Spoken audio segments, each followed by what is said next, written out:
If your ASUS ExpertBook is affected by blue screen of death errors, this guide walks through proven troubleshooting methods to identify the cause and fix Windows blue screen of death issues.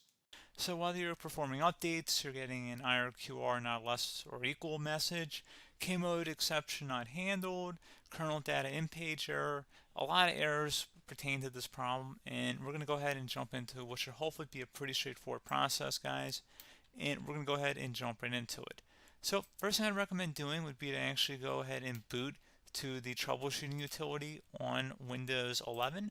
So if you do a hard power off 3 times in a row, Windows should automatically attempt to launch the starter prepare utility. And if it doesn't find anything, it will give you the option to select advanced settings, in which case it will take you to a screen that looks like this. Now, if it does not take you to a screen that looks like this, or you're unable to get to that, you can also download the Windows 10 Media Creation Utility, or Windows 11. They probably will make a creation utility for Windows 11 at some point. And it doesn't really matter, you can actually run the Windows 10 utility on Windows 11 as far as I'm aware. And you should be able to run the troubleshooting utilities built in within it. So you just would go ahead and download it to an ISO file and then burn it to a DVD or USB. It'd have to be about 4 gigabytes or more. It couldn't be a small USB flash drive, and it couldn't be a CD. It'd have to be a DVD. And then you'd boot your computer from it. So depending on the computer manufacturer, you'd have to tap a different key on your keyboard in order to launch that menu, in order to select what boot drive you want to go off of. So it could be anything between the escape key, F2, F8, F12, for example, and those are the function keys on the top of your keyboard. So you may have to just do a little bit of trial and error. Shouldn't take you more than a couple minutes. Googling it would probably be best before you even begin. But anyway, we're ready to go ahead and jump right into it. So we're on the choose an option page. So these will look very similar whether you're booting from it directly within Windows itself, or if you're plugged in a USB flash drive with the media creation utility installed and you selected the recovery option. So when you are setting up your Windows 11 installation or Windows 10, depending on the drive you're using, there should be an option to repair your computer in the bottom left corner of the dialog window, one of the first screens that comes up. You go ahead and select that, and then it would take you to a troubleshooting screen like you see here. And you want to go ahead and select troubleshoot, reset your PC, or see advanced options. And then there are going to be a whole bunch of options in here that we're going to explore in today's video. The first one, we're going to actually go underneath advanced options, and then select startup prepare, fix problems that keep Windows from loading. So go ahead and select that first.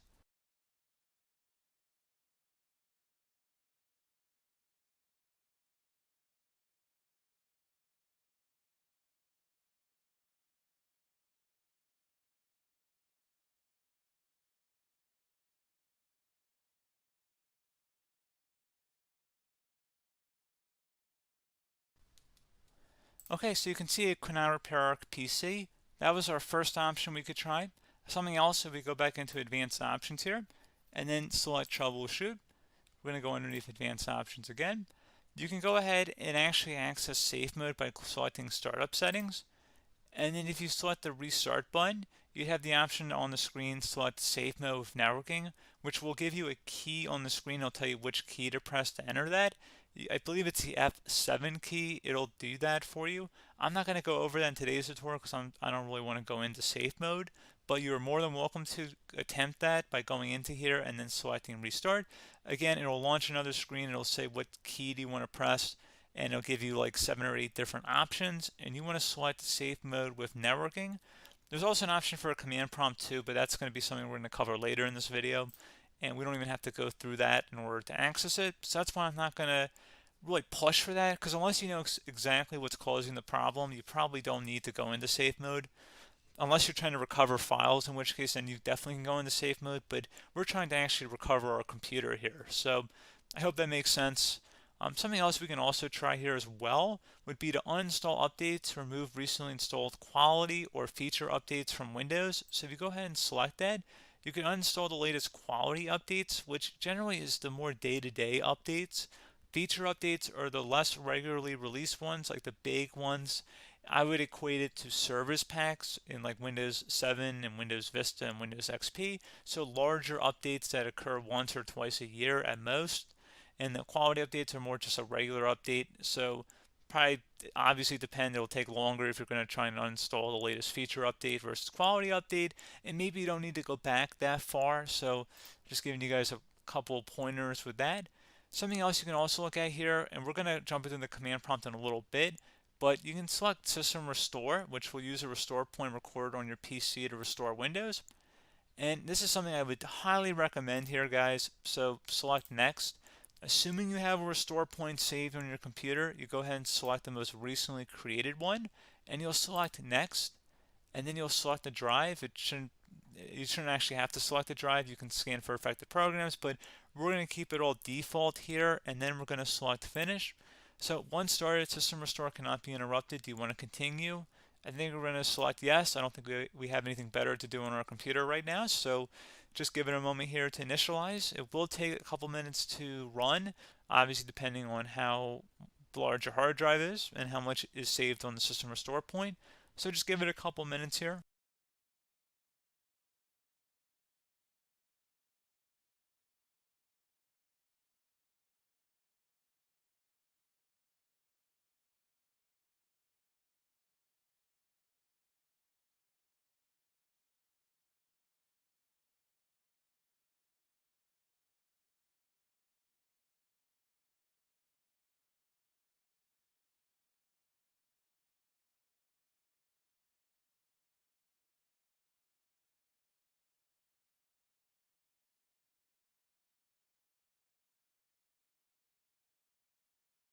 Okay, so you can see System Restore completed successfully.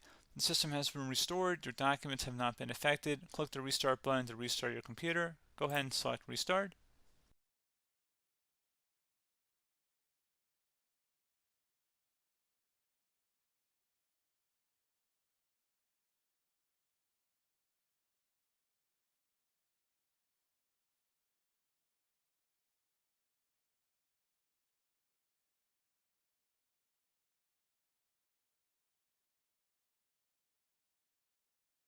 Okay, so you can see the system has been restored successfully.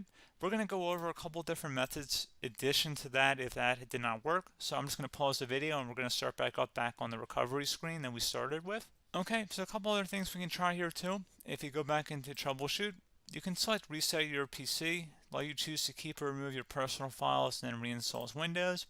You can select to keep my files, which will remove apps and settings but keeps your personal files. You can also select remove everything, which will remove all of your personal files, apps, and settings.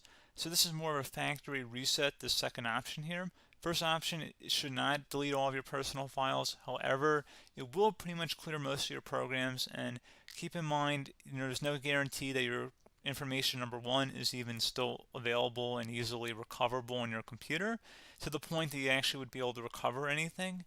And the second point is that there's always a chance that it won't actually recover and it will just do a factory reset anyway. So there's no guarantee that actually would keep your files anyway. So I would recommend trying to get a recovery tool and backing that up first before selecting it anyway. But again, those are a couple of different options. And then something else you can try here if you go back to the choose an option. Another option, if you go underneath choose an option and select troubleshoot, advanced options, and now select where it says command prompt.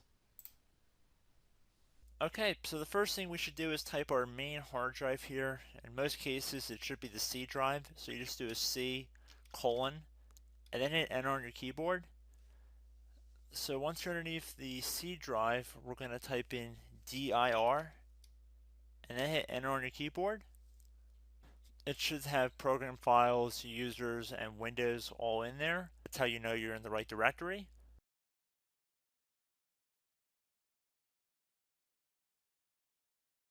In some cases, it might be the D drive as well, so just keep that in mind.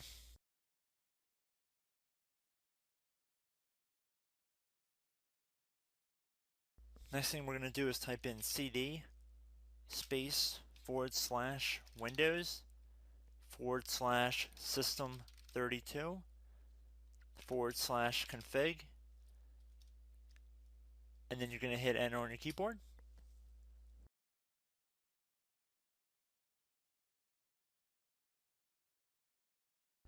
So now you're going to type md space backup.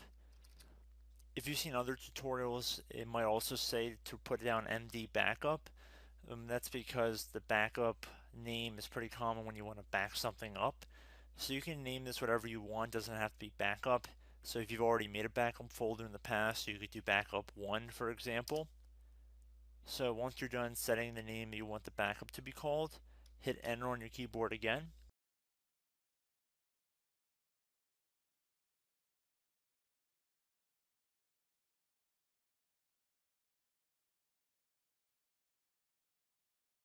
At this point you want to type copy, C-O-P-Y, space, then you want to do the star symbol above the 8 key, then do a period or a dot, whatever you want to call it, then another star sign, and then another space, and then type backup, and then hit enter on your keyboard.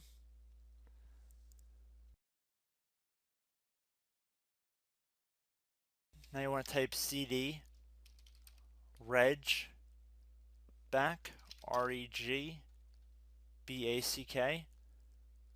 and then hit enter on your keyboard. So now that we are under the reg back, so now you want to type dir again, and then hit enter.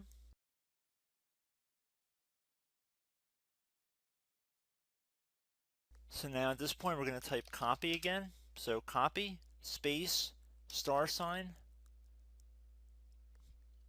dot, another star sign, space, and then 2 dots.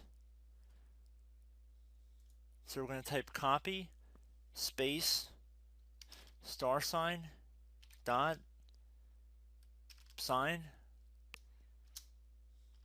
star sign, dot, dot, and then hit enter on your keyboard again.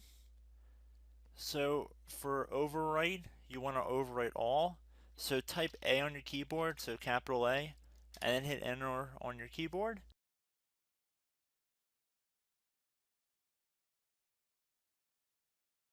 So at this point you should be good to go. You can close out of the command prompt window, and if you accidentally continue to Windows 10 you should be all set. So I hope one of these 3 or 4 different methods we went through in this tutorial helped you guys out.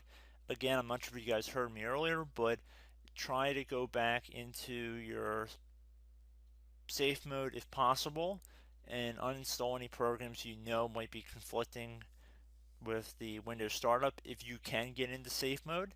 So just keep that in mind. Something very simple like that could be blocking up everything. So again, I hope this tutorial helped you guys out, and I will catch you in the next tutorial. Goodbye.